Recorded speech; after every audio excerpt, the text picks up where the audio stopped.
Sasa tukichukua baina ya dhahabu na fedha, tukachukua ile ambayo iko juu thamani yake, maana yake watoaji zaka watakuwa wachache. Hata kama zaka yao itakuwa ni kubwa, lakini ni wachache, kwa sababu hawa wengi ambao wataingia kwa sababu ya kile cha chini, makusanyo yatakayofanyika yanakuwa makubwa kuliko wale wakubwa wachache ambao wana pesa nyingi. Sasa kwa msingi huo, sasa hivi sisi kwa hapa kwetu Tanzania, biashara zetu tunapaswa kuzipima kwa kutumia fedha na wala sio dhahabu. Kwa sababu gani? Hivi karibuni tulikuwa tunajaribu kuangalia na wenzangu, dhahabu imeruka sana juu. Tulipima nafikiri kwenye kabla ya Ramadhani au Ramadhani, kiwango cha zaka kwa kutumia dhahabu kilifika milioni 30. Wakati huo kiwango cha zaka kwa kutumia fedha kilifika milioni 3. Maana yake ni kwamba ukichukua kipimo cha dhahabu, maana yake utawaacha watu wenye mitaji ya milioni 29, 28, 27, 25, 20, 15, unaenda mpaka unafika chini. Hawa wote hawatoi zaka. Hapo maslahi ya maskini yamelindwa? Hapo hayajalindwa. Na wala sioni mimi kama hiki kipengele kina uadilifu. Yaani mtu ambaye ana mzunguko wa milioni 28 kwenye biashara yake asitoe zaka eti sawa na mtu ambaye mzunguko wake wa milioni 2, milioni 3.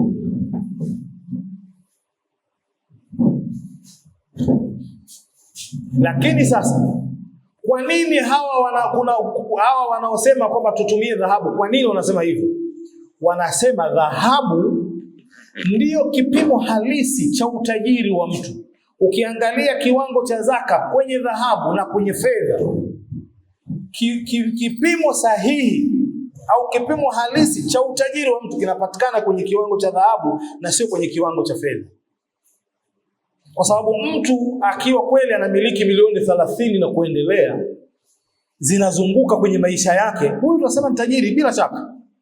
Mtu anapokea milioni, anazungusha milioni 3, na utahisi kwamba huyu mbona bado maskini. Hii ndio hoja yao, na hoja ni nzito. Lakini hoja ya wanawazuoni wale, jamhuri ya wanawazuoni, ni nzito zaidi, kwa sababu hoja ile kwanza imetegemea kulinda maslahi ya maskini zaidi. Lakini pia kuna mambo mengi ambayo yanalindwa kwenye kuchukua kauli hii ya kutumia fedha, kwa sababu kwenye sheria, mashaka tusikilizane hapo vizuri. Kwenye sheria mtu ukikhiarishwa baina ya mambo mawili, kwa mfano watu walioenda hija au wanaosoma hija, watu wanajua, sisi sote mashekhi. Mtu anapofanya kosa, kwa mfano ameacha wajibu mathalan katika wajibu za hija, anatakiwa afanyeje? Ima achinje mnyama, si ndio? Au alishe maskini 6 au 12, 6, au afunge siku 10, siku 3, siku 10 au siku 3. Almuhimu kuna mambo matatu haya. Sasa mtu huyo jambo moja limemshinda, ndio basi atekeleze tena, au anahamia la pili? Popote tulipokhiarishwa vitu viwili, ukishindwa na cha kwanza unahamia cha pili. Mtu aliyepata mtihani wa kukutana na mkewe mwezi mtukufu wa Ramadhani, adhabu yake ya kwanza ni kuacha huru mtumwa, si ndio? Mtu hana mtumwa, ndio anaacha, anahamia ya pili, kufunga miezi 2 mfululizo. Akiwa hiyo nayo haiwezi, haambii kwamba basi, anahamia kwenye kulisha maskini. Sasa kwenye zaka, wewe umeambiwa mali yako, biashara yako ipime ima kwa dhahabu ama kwa fedha. Sawa? Ukishaipima kwenye dhahabu, ikawa wewe huingii kwenye zaka, ndio umemaliza. Ziko mbili hizi. Kama wewe hukuingia kwenye zaka kutumia dhahabu, inabidi ushuke chini ujipime kwenye fedha.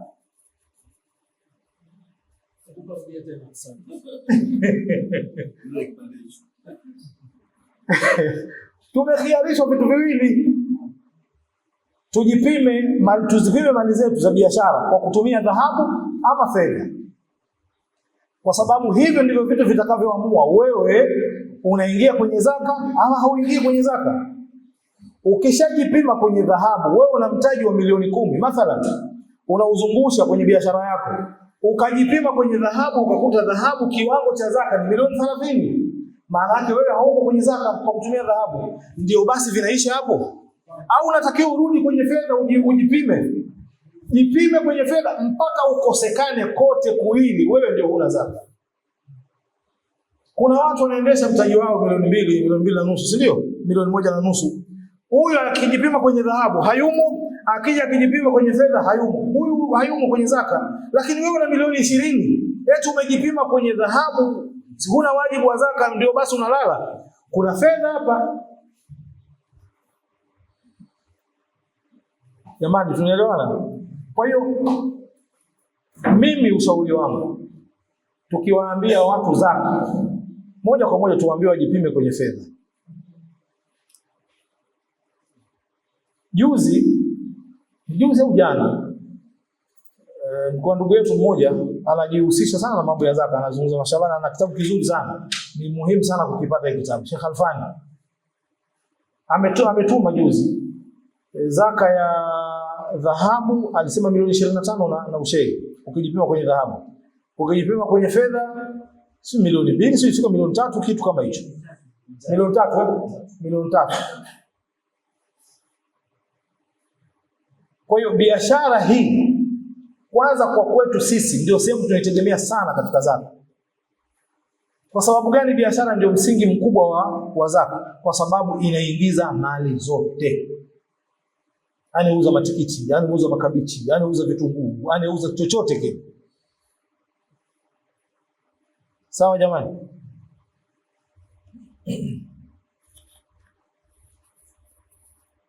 Kuna swala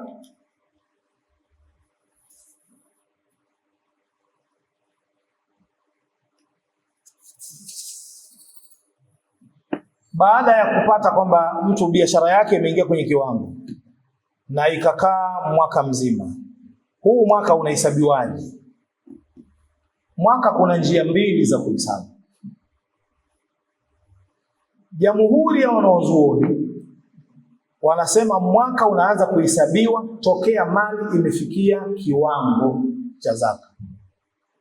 Kwa mfano, wewe umeanza biashara yako mwezi wa 6 uliopita, ndio umeanza tarehe 1 au tarehe 10, tarehe ngapi umeanza biashara yako, lakini umeanza mtaji wako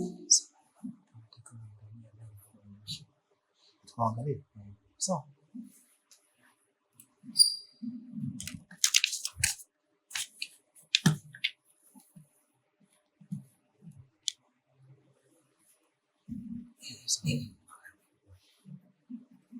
Meisha wapi?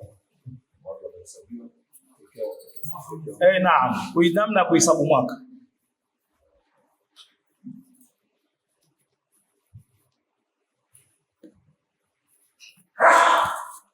Kundi la kwanza ambao jamhuri ya wanazuoni wanasema mwaka unaanza kuhesabiwa tokea mali imefika kiwango. Umeanza biashara mwezi wa 6. Umeanza kwa milioni 1 mtaji wako. Ndio mitaji yetu maskini, sio milioni 1, milioni 1.5, umekwenda kukopa, umeenda kuomba. Kuna shehe pande amekupa milioni 1.5, unaanza biashara. Hapa unaangalia hii milioni 1.5 ni kiwango cha zaka ama si kiwango cha zaka. Unajipima kwenye dhahabu, unajipima kwenye fedha. Kama kote si kiwango, maana yake wewe sasa unaanza tu biashara yako, lakini sasa unatakiwa ujikague. Angalieni hapa Sheikh Rupani labda anaweza kaja akatoa maelezo vizuri zaidi. Namna, yani zaka inakufundisha namna ya kuifuatilia biashara yako. Kwa sababu wewe unatakiwa siku umeingia kwenye kiwango ujue na uanze kalenda yako ya zaka siku hiyo. Sasa sio unafanya biashara tukiolela, hujui pesa zimefikia ngapi, wewe unafanya tu, hapana. Yani kila unavyofanya biashara ujiwekee utaratibu wa kukagua biashara yako na kuihesabu ili ujue umeshaingia kwenye kiwango cha zaka ama bado. Siku utakapoingia kwenye kiwango cha zaka, mathalan umeingia kwenye milioni 3. Yani mtaji wako umeupiga mpaka tokea mwezi wa 6 mpaka unafika mwezi wa 9, mtaji wako umefika milioni 3. Pale unaanza kuweka kalenda yako ya zaka. Hiyo sasa hiyo siku itakuwa ni tarehe 1 mwezi wa kwanza wa zaka. Itakapozunguka mwaka kuanzia siku hiyo, itakapozunguka mwaka mpaka ikafikia mwaka mmoja sasa, tokee umeingia kwenye kiwango na kile kiwango kikawa hakikushuka, basi wewe unatoa zaka. Unaelewana sio jamani? Mtazamo huu unatuambia kwamba hapo katikati baada ya mwezi wa 9 ushaingia kwenye milioni 3, ikifika mwezi wa 12 umedrop umefika milioni 2.5, biashara imeshuka, mwaka ule umevurugika. Unaanza kupambana upya ili kuingia kwenye kiwango. Ukiingia kwenye kiwango mwezi wa kwanza mwakani, unaanza kalenda hii. Maana yake ni kwamba Muislamu anaweza kufanya biashara hata miaka 10 bila kutoa zaka. Ili ujue kwamba maskini hatakiwi kutoa zaka. Kwa sababu ile biashara sio unategemea kwenye shughuli zako. Sheria haikuambii kwamba usiziguse hizo hela mpaka mwaka ufike utoe zaka. We ishi maisha yako. Lipa ada, lipa pango ya nyumba kama uko nyumba ya kupanga, fanya matumizi yako kawaida. Zikishuka zile, biashara yako ikashuka kwa sababu ya matumizi yako, mwaka huo umeharibika. Utaanza upya pale utakapofika. Utakwenda hivyo mpaka itakapofikia hatua sasa utokea umeingia kiwango mpaka unauzunguka mwaka bado kiwango kiko pale pale. Wewe sasa umeshakaa vizuri kwenye biashara, wewe sasa ni tajiri, sasa changia maendeleo ya Waislamu kwa kutoa zaka yako. Huu ni msimamo wa kwanza, mzuri sana kwa Waislamu wafanya biashara, lakini mgumu sana namna ya kutekeleza. Msimamo wa pili. Msimamo wa pili unasema siku unaanza biashara, unaanza kalenda yako siku ile ile bila kujali mtaji wako umefika kiwango ama haujafika kiwango. Unaanza kalenda yako ya zaka. Ukizungukiwa na mwaka ndio unahesabu sasa biashara yako imefika kiwango ama haijafika kiwango. Kama imefika kiwango unatoa zaka, kama haijafika kiwango unaacha kutoa zaka. Unaonaje huu? Huu rahisi Huu rahisi hapo mzuri. Yaani wewe kazi yako tu ni kuhifadhi tarehe ulioanza biashara. Sasa hapo katikati kuna kupanda na kushuka, wewe usijali, wewe endelea tu. Sasa ukishafika mwaka ndio sasa unapiga hesabu. Kitu nilicho nacho, unaanza kupiga hesabu bidhaa zilizoko dukani, pesa ulizonazo, ukizichanganya pamoja thamani yake inafikia gramu 595, wewe unatakiwa kutoa zaka. Huu ni mzuri na huu ni una maslahi pia kwa maskini, si ndio? Watoaji zaka watakuwa wengi.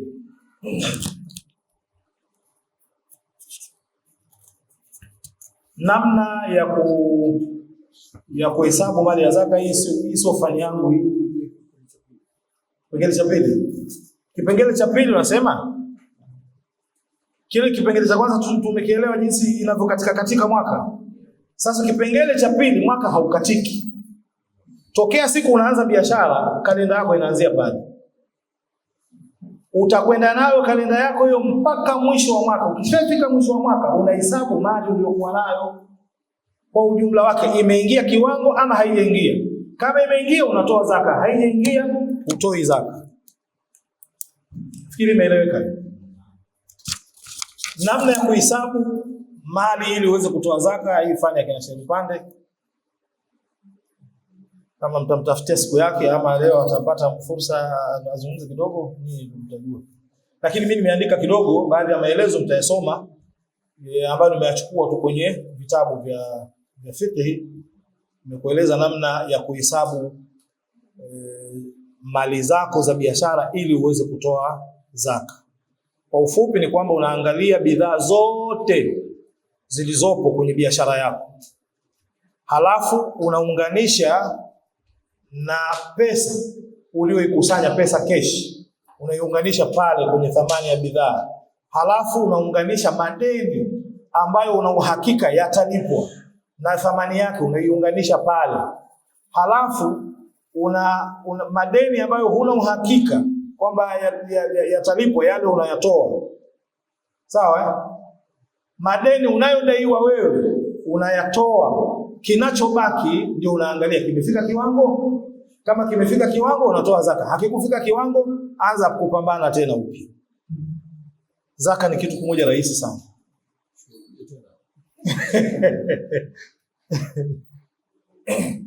Unahesabu bidhaa zako zote zilizopo kwenye biashara yako, thamani yake unajumlisha na thamani ya pesa ulizonazo keshi, unajumlisha na madeni ambayo una uhakika yatalipwa. Sawa? Halafu unatoa katika ile thamani yote utakayoipata, unatoa madeni unayodaiwa wewe ambao unatakiwa kulipa. Kwa mfano, bidhaa zote za dukani thamani yake milioni 7. Madeni ambayo una uhakika yatalipwa milioni 3. Sawa? Madeni unaodaiwa wewe ni milioni 2.5. Kwa hiyo katika ile thamani ya milioni 7, milioni 3, si milioni 10 hiyo. Toa milioni 2.5 katika hiyo milioni 10 ambayo madeni unaodaiwa wewe. Kinachobaki milioni 7.5, kipime sasa. Ni kiwango? Kama kiwango, toa zaka. Kama si kiwango, endelea kupambana na biashara. Na vipi pamekaa sawa? Na kuna jadwali liko utaliangalia, limeeleza hivyo vitu. Namna ya kutoa zaka ni 2.5% kwenye biashara hiyo. 2.5% kwa njia ya sisi watu ambao tulijasoma mambo ya hesabu, wewe gawanya kwa 40. Hii mali yote igawanya kwa 40, moja hapo ndio 2.5%. Sheikh Pande niko sawa eh?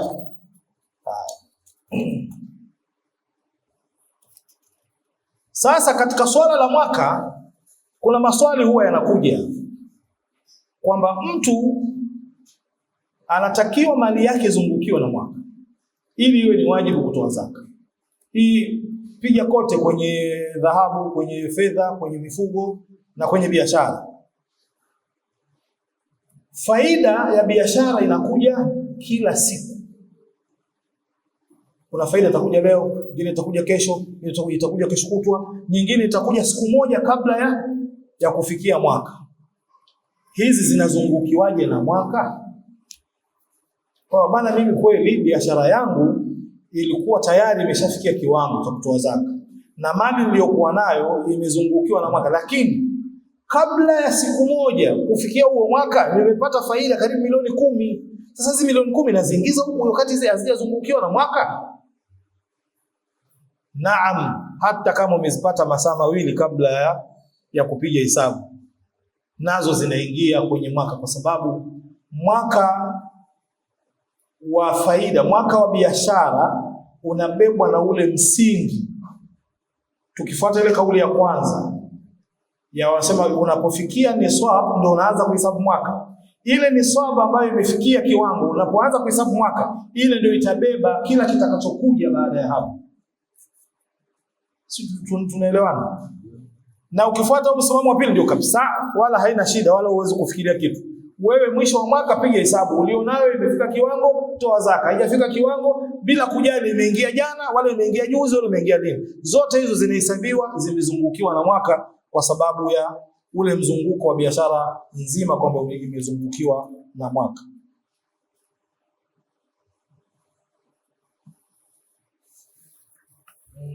Swala la Ni nini tutumie kati ya dhahabu na fedha? Tumeshalizungumza.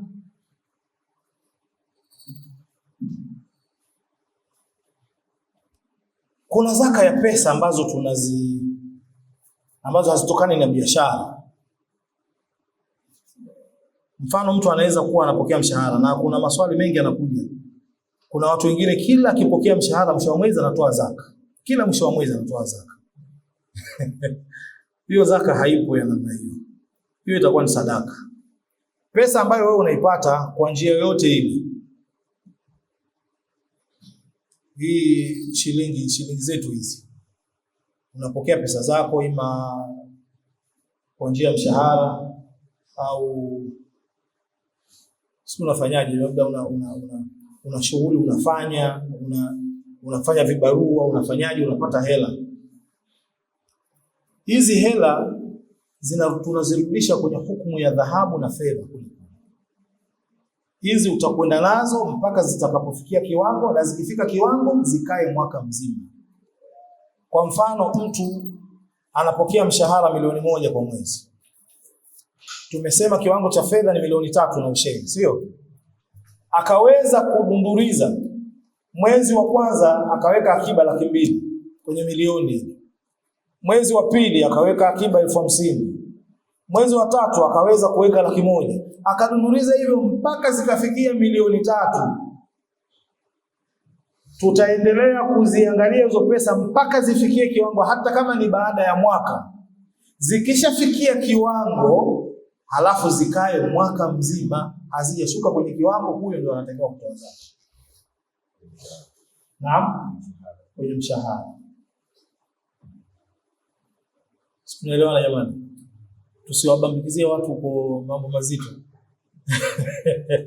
Kwa sababu kuna watu wanafikia hatua anajinyima kufanya matumizi ya msingi nyumbani kwake, pesa zisishuke kwenye kiwango ile hajatoa zaka. Tuwaambieni Waislamu, zaka haiko ngumu kiasi hiki. Na huu ni ushahidi kwamba Waislamu sio mabakhili. Hawaachi kutoa zaka kwa sababu ya ubakhili wao. Kuna kosa hapa lipo. Sio ubakhili. Lipo kosa, tujui liko wapi. Isipokuwa mimi siku zote nasema kosa liko kwetu sisi. Sisi hapa ndio tunabeba hilo kosa. Lakini kwa ubakhili wa watu, hakuna ubakhili wa Muislamu kutoa zaka. Tumesema hapa ng'ombe kiwango chake ni ng'ombe 30, si ndio? Mtu akiwa na ng'ombe 30 anatoa nini? Anatoa mbuzi mmoja.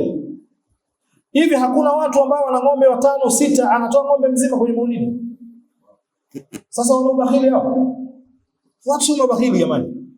Tujiangalie sisi tunakosea wapi. Kuna sehemu tunakosea, ndio maana watu hawatoweza. Lakini watu sio mabakhili.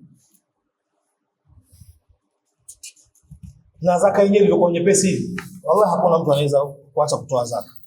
Zaidi ya kwamba lazima sisi tuna tatizo tunalo, tuliangalieni.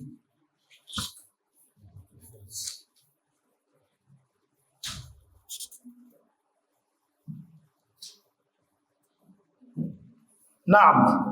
Tunamaliza jamani, tunaenda mwisho tuingie kwenye mazungumzo ya pamoja. Kuna masala yanahusiana na zaka ambayo yanazungumzwa kama nawazil. Nawazil ni yale masala mapya ambayo yamezuka, lakini mengine sio mapya, mengine ni ya zamani, lakini ikhtilafu ni kubwa sana. Kwa hiyo yanaendelea kuzungumzwa siku hadi siku. Zaka ya mapambo ya kina mama. Akina mama tunajua wanavaa dhahabu, wanavaa fedha, lakini dhahabu ndio zaidi. Dhahabu za mwanamke za kwa ajili ya kujipambia, zina wajibu wa kutolewa zaka ama hazina wajibu wa kutolewa zaka? Pale zitakapofikia kiwango na kuzungukiwa na mwaka. Hapa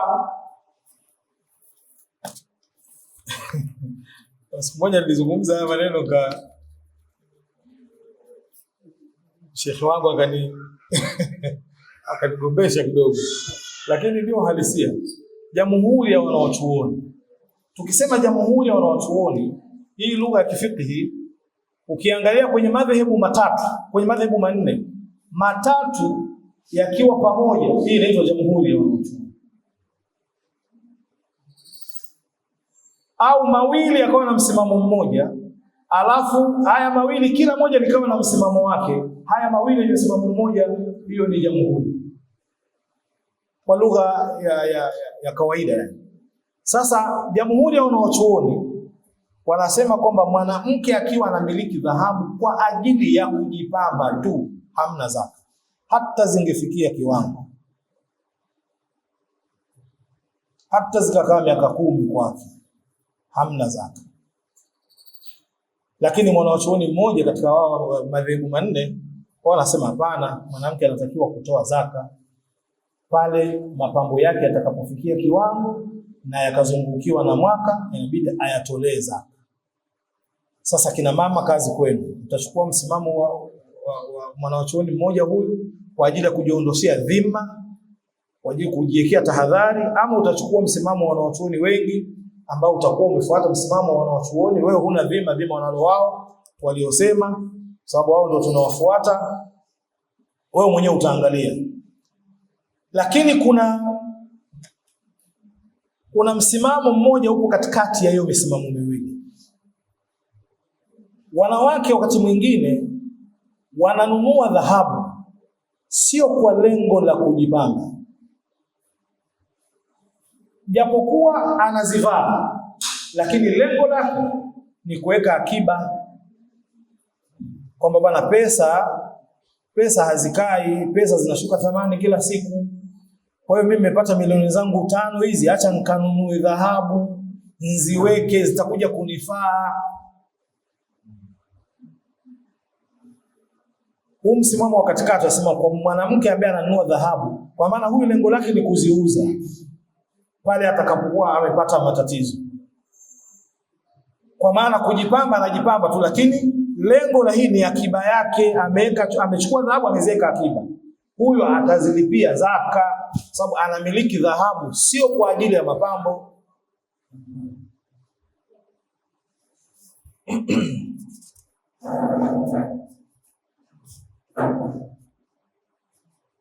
Baada ya kipengele hicho kuna kipengele cha almustaghallatu tijariya. Mustaghallatu tijariya ni mali ambazo zinampa mtu pesa lakini hauzi. Mali ambazo zinatumika katika uzalishaji, sio mali za kuuza. Kwa mfano, mtu ana madaladala. Hivi mtu ana daladala 15, si wapo watu wana daladala 20 hapo. Hizi zinaitwa mustaghallatu tijariya. Hauzi daladala yeye, isipokuwa anazitumia daladala kupata pesa. Si ndio? Anazikodisha, analetewa hela kila jioni. Laki 3, si laki ngapi. Kwa mwezi wanakusanya zaidi ya milioni 10, milioni 20 kwa watu wenye madaladala mengi. Vipi huyu anatakiwa kutoa zaka ya daladala zake? Kwa sababu daladala ni mali. Na mabasi yote ya mikoani, ana meli, ana viwanda vya kutengenezea maji. Viwanda hii, mitambo yote inaingia kwenye hicho kipengele. Mtu ana bodaboda yake, bodaboda mtu anazungusha anapata pesa. Je, kuna zaka ya bodaboda? Anaitolea bodaboda zaka ikifika mwaka? Wanachuoni wamekubaliana kwamba hizi hazina zaka. Mustaghallatu tijariya hazina zaka. Kuna baadhi ya mashehe walikosea wakawalazimisha watu kutoa zaka ya mustaghallatu tijariya. Mustaghallatu tijariya, baadhi ya wanachuoni wanasema hivi ni vitu ambavyo mtu anavimiliki ima kwa ajili ya matumizi ama kuzalisha, lakini vya kwake yeye. Kwa mfano, nyumba unayoishi, kuna watu wana nyumba na thamani ya bilioni 2. Je, lakini anakaa yeye na watoto wake, je, hii anatakiwa kuitolea zaka? Ana gari la milioni 800, anaenda kazini na kurudi na kupeleka watoto shule na nini.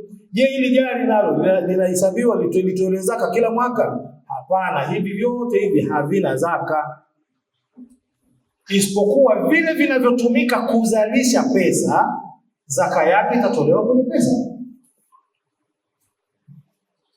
Pesa inayoingia kupitia daladala ikifikia kiwango na ikazungukiwa na mwaka, utatoa zaka ya hiyo pesa iliyoingia, sio zaka ya daladala. Hakuna zaka ya daladala. Tukisema zaka ya daladala ina maana gani? Kwa maana ukifika mwaka inabidi ulithaminishe ile basi ni thamani yake ni kiasi gani, na hawa wanaosema hivi wanachanganya pamoja na pesa. Basi ile lina thamani gani pamoja na pesa uliyoipata, alafu ndio utoe zaka. Wanafananisha na urudhu tijara, wanafananisha na zile bidhaa zinazouzwa. Hili daladala haliuzwi. Wewe kama una simu unaziuza dukani kwako, ndizo zinazokupa pesa, si ndio? Lakini unaiuza. Kwa sababu unaiuza hii simu hii, unatakiwa uitolee zaka, unaitia thamani, unachanganya na pesa ulizozipata kwa simu nyingine ulizoziuza, alafu ndio unatoa zaka. Lakini ndani ya duka lako kuna friji. Ndani ya friji ile unaweka soda. Friji hili haliweki kwenye thamani ya zaka. Kwa sababu gani? Friji ni mustaghalatu tijari. Friji hili linatumika tu pale kuzalisha, kwa sababu ikipoza zile soda ndio unaweza kuziuza vizuri. Lile huliuzi, lile haliingii kwenye zaka. Ndio hivyo daladala, mitambo hii ya kwenye viwanda vyetu na nini, yote hivi haviingii kwenye zaka. Pato linalopatikana ndilo linalopigiwa hesabu na kutolewa zaka. Hiki ni kipengele muhimu sana ambacho tunatakiwa tukikumbuke ili tusiwape watu uzito. Jambo la mwisho ni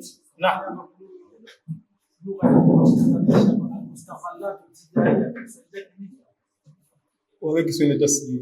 Lakini wewe angalia ile ya Kiswahili, kutakuwa, kwa sababu tumeitafsiri kwa kutumia teknolojia hiyo, watakuwa wameleta tu neno pale. Lakini maana yake ni mali zinazotumika kwa ajili ya uzalishaji. Hiyo ndio maana. Lakini tafsiri moja kwa moja si ya Kiswahili. Kiswahili unajua kina upungufu sana wa maneno. Masala ya mwisho ambayo nataka niaguse ni katika masala ya watu wanaopewa zaka. Lakini sitaki kuwataja watu wote.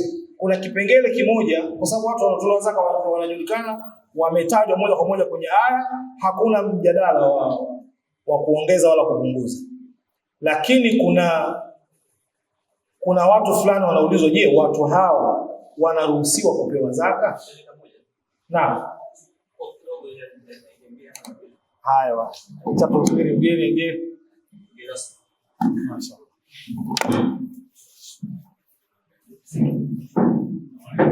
Wa alaykum assalam wa rahmatullahi wa barakatuh.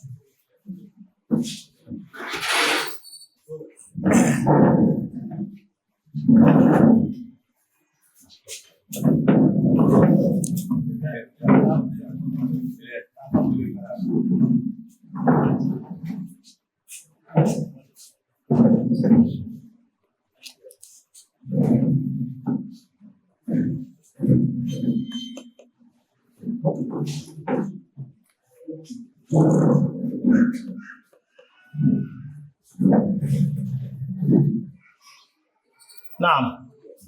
Naweza kuendelea? Watu wanaopewa zaka, Allah ametaja maskini, mafakiri na maskini. Ndio. Maskini na mafakiri. Kuna watumwa ambao wanataka kujikomboa kwa kutoka kwenye makucha ya utumwa. Kuna watu waliobeba madeni, ima wamebeba madeni kwa ajili ya sulhu au wamebeba madeni kwa ajili ya wao wenyewe kujikimu. Hiyo amewazidia sasa, wanataka kuhadhirika, nyumba zao zinataka kuuzwa. Hawa wanapewa zaka. Lakini pia kuna al-amiluna alaiha, kuna watu ambao wanafanya kazi kwenye taasisi ya zaka na wao wana fungu lao. Alafu kuna almujahidun fi sabilillah. Fi sabilillah inaingia mujahiduna na vitu vingine vyote vinavyoingia hapo. Lakini na ibnu sabil, na watu waliokatikiwa na safari. Hawa ni watu ambao wametajwa katika Qur'ani. Sasa linakuja swali, ndugu wanaweza kupewa zaka? Na hiki ndicho ambacho nataka tulikuwa tukikumbushe. Mtu anatoa zaka, inafaa kuwapa ndugu zake?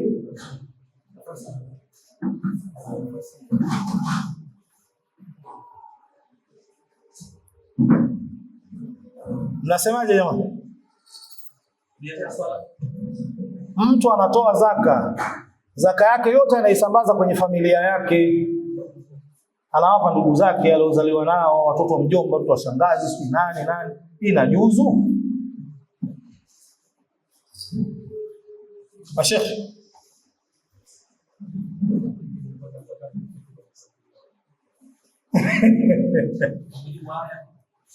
mimi nauliza, mimi nataka nijibiwe.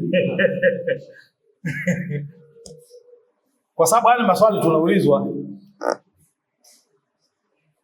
Naam shekhe. Nafaa? Kwa hiyo kwa mfano mtu anaweza kumpa zaka mama yake kama ni maskini.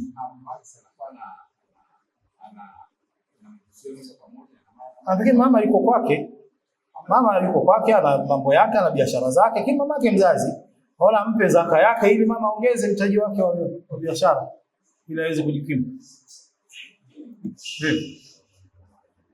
Naam.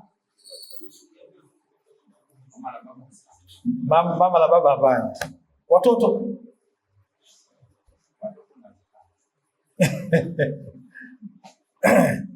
Hili ni jambo muhimu sana ndugu zangu. Mtume sallallahu alaihi wasallam ametufundisha kwamba sadaka ikitolewa kwa ndugu inakuwa ni sadaqatun wasila. Ni sadaka lakini pia ni kuunga udugu. Kwa hiyo tusiwalaumu watu wanaotoa zaka wakawapa ndugu zao, ila tu tuwaelimishe watu wasifanye ujanja usiokuwa na maana. Kwa maana kwamba mtu anatafuta njia za kumfanya ndugu yake anastahiki kupewa zaka wakati hastahiki. Yaani mtu mfanya biashara pengine yeye mali yake aliyokuwa nayo anatakiwa kutoa zaka, alafu utajiri huyu mkubwa eti anaamua kwamba nampa ndugu yangu zaka yangu ili aongeze mtaji wake. Yeye ana mtaji pengine milioni 100, lakini eti bado anapewa zaka kuongeza mtaji wake. Hii ni kufanya ujanja usiokuwa na maana. Ndugu wanaopewa zaka ni wale ambao wanaingia kwenye yale makundi yaliyotajwa kwa sharti. Wasiwe ni usul wala wasiwe ni furu. Wasiwe ni wazazi wala wasiwe ni watoto. Lugha ya kisheria ikisema usul maana yake ni baba, babu yake babu yake baba yake babu na kuendelea mpaka juu. Hawa wote wewe huruhusi kuwapa zaka, wewe unatakiwa kuwasimamia kama hawana uwezo wa kusimamia. Furu ni watoto, wajukuu, vitukuu na kwenda chini. Hawa wote huruhusi kuwapa zaka, bali kama hawajiwezi wewe unatakiwa kuwasimamia maisha yao mpaka hapo Mwenyezi Mungu atakapoleta faraja yake. Lakini mjomba, shangazi, mama mdogo, mama mkubwa, hawa wote unaruhusiwa kuwapa zaka. Sasa wakati mwingine hizo zaka zinazopewa ndugu, anapewa ndugu baba mmoja, mama mmoja. Sawa, lakini mtu anaweza kuwapa watoto. Ndugu unaruhusiwa baba mmoja, mama mmoja, baba mmoja na kuendelea. Lakini mtoto wako uliyemzaa, mjukuu wako aliozaliwa na mwanao, hawa wote uruhusiwa kuwapa zaka. Kwa hiki kipengele tuwakumbushe ndugu zetu huko mitaani kwamba jamani, zaka ina sheria zake. Tumalizie na kipande cha mwisho kabisa kwenye ile aya ya zaka. Si nani hafidhi hapa tusomee aya ya zaka? Au hata kwa kuangalia?